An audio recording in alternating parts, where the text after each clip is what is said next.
Assalomu alaykum qizlarjonlar. Mana sizlarga va'da bergandik juma aksiyasi deb. Juma aksiyamizda g'olibasini e'lon qilaman. O'zi opasi bilan akasi 10 oylik edi. Bu 10 oylikni topdi Abbas va Gulnoz opa. Ular o'zlari skrining vrachlar va ular homilador emaslar. O'sha uchun bilan o'yin g'olibasi deb e'lon qila olmaymiz va 11 oylik deb yozganni qabul qildik. Endi 10 oylikdan kun olganligi uchun 11 oylikda e'lon qilamiz.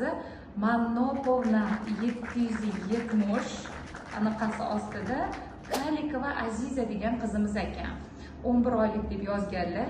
O'sha Aziza degan qizimizni o'yinimiz g'olibasi bo'ldilar.